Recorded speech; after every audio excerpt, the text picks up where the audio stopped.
I've covered in a few videos why GDP is an important metric, and in this video here, I want to share some of the pitfalls or errors about just focusing solely on GDP.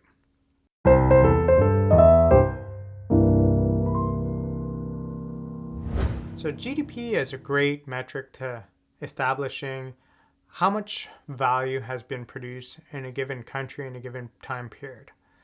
The problem with GDP when we think about how the economy is doing, how people are doing in that country, is it forgets to account a few things. One of those is, imagine that you have this beautiful space with forests and beautiful parks and whatnot, and you decide that you want to produce more goods, and you just cut every single tree down of that country.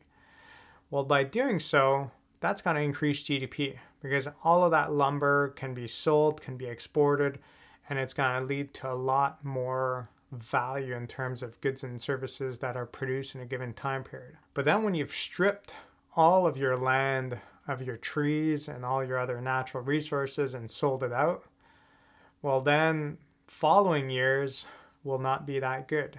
So for future generations, by just kind of completely stripping the land of all valuable things is not a good thing to do. However, if we just focus on GDP on its own, those years that we're stripping everything out will be very good for GDP. It's going to show big rises in GDP. So we have to watch out for that. Other things that GDP will account for, which are not necessarily good for the economy, is a few years ago, there was this boat that ran into a bridge and the bridge collapsed.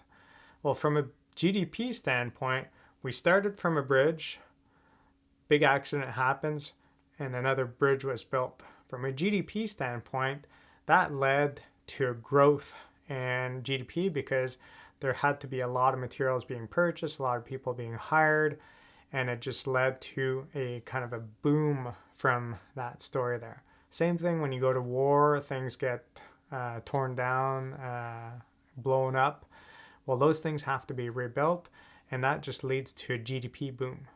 But you're taking a situation, you're destroying it, and you're going back to it from a social welfare standpoint. It's not really beneficial for people, but it gives us the impression that the economy is doing well, things are good because GDP is on the rise. So that's another thing to watch out for. Another thing that I kind of alluded to before is that GDP is really good at talking about the total pie, the total amount of value of goods and services that we produce in a given year, but it doesn't talk much about distribution.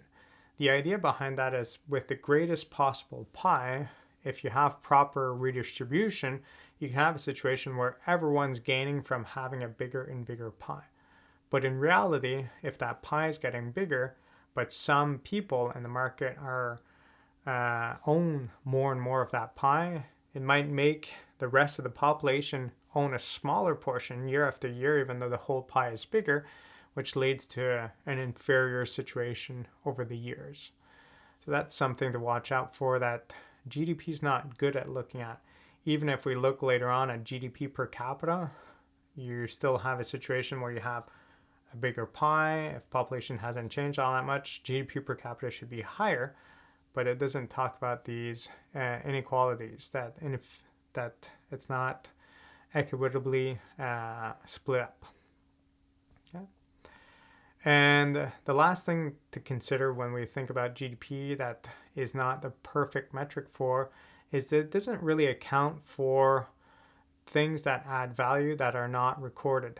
So yes, obviously illegal transactions, if you're working in the illegal markets, non-declared, you won't show up in GDP, therefore it looks like GDP is lower, but in fact it's just because you're not working officially. Yes, drugs and other things are illegal, don't appear in GDP, but there's also the idea that if you decide to quit your job as an elementary school teacher to homeschool your kids at home and you end up doing a similar job, a similar service to society, but one of them you're paid and declared, and the other one you're staying at home and you're not being paid and declared, well, for doing something similar, even if you had many kids, for doing something similar, you are contributing to GDP or you're not. Same thing, I guess the homeschooling might not be the best because you don't have the same magnitude of students, but if you're cooking for friends or family at home and you're cooking the same amount as if you'd be cooking at a restaurant, one of them you're kind of declaring a lot, the other one not as much. Because it's always the final goods and services that are produced that count. So at the restaurant, that steak dinner is going to cost a lot more because of everything that's included in it than the steak dinner at home.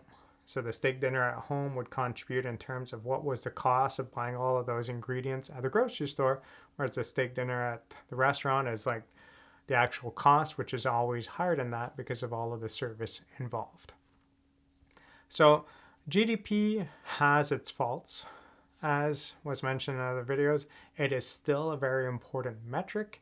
But if we think about it from the welfare perspective of an economy, there's other things that should be considered as well, like mortality rates, literacy rates, and environmental situation, how the environment's doing, to consider if we're actually doing better year after year, if population in 50 years will be better than population 50 years ago.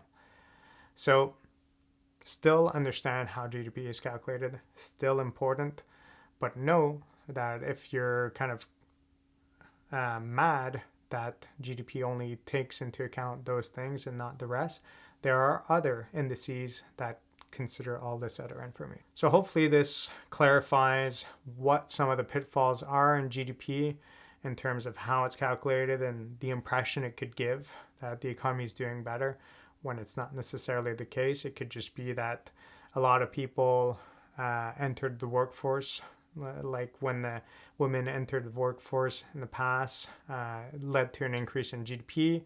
Or if you think about cannabis being illegal to becoming illegal, illegal to becoming legal, it's going to lead to a situation where GDP also rises when society really hasn't changed all that much in between the two. So hopefully that clarifies things, and I'll catch you in the next one. If you found this video interesting, please consider subscribing or joining my class where I guide you to apply and expand on the information found in these videos to real-life examples. Have a good day.